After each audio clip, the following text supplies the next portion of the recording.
تخيل امير مقتنع تماما انه بقرة وبيترجى الناس في القصر ان هم يذبحوه. يا ترى ازاي المعضلة دي ممكن تتحل؟ بطل قصقوصة النهاردة مش اي طبيب، ده امير الاطباء اللي سبق عصره، ابن سينا. في البداية كده عشان تفهم دماغ الراجل ده فلازم تعرف ان هو كان طفل معجزة. اتولد سنة 370 هجرية في بخارى في اوزبكستان حاليا، وحفظ القرآن وعلوم الدين وهو عنده 10 سنين بس. ولما وصل 18 سنة كان عبقري في الطب، لدرجة ان دكاترة كبار وعجزوا كانوا بيجوا يتعلموا منه. ومن كتر هوسه بالعلم يقال انه قرأ كتاب الفلسفة بتاع ارسطو حوالي 40 مرة عشان يحفظه، ده غير كل الكتابات الطبية لأبقراط.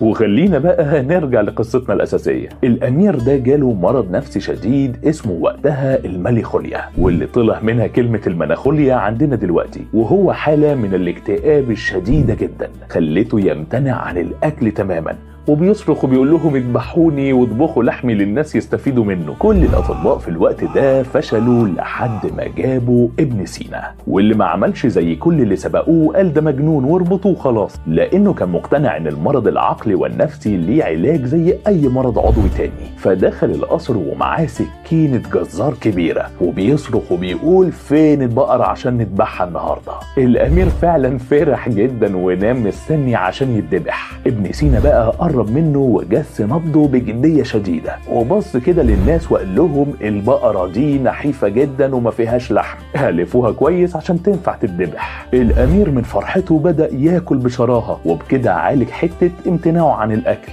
والاكل ده ما كانش مجرد اكل عادي. وهنا بقى بتيجي عبقرية ابن سينا الطبية. ابن سينا كان طبخه مع اعشاب وادوية مهدئة ومضادة للاكتئاب، بتعالج الخلل الكيميائي اللي مسبب له الهلوسة دي من الاساس. ومع الوقت الدواء بدأ يشتغل، والأمير استرد صحته وعقله. وبكده ابن سينا قدم البرهان إن المرض النفسي ممكن علاجه، وإنه مش مس شيطاني زي ما ناس كتير كانوا بيتعاملوا معاه في العالم في الوقت ده. وعبقرية ابن سينا ما وقفتش عند حدود الشرق.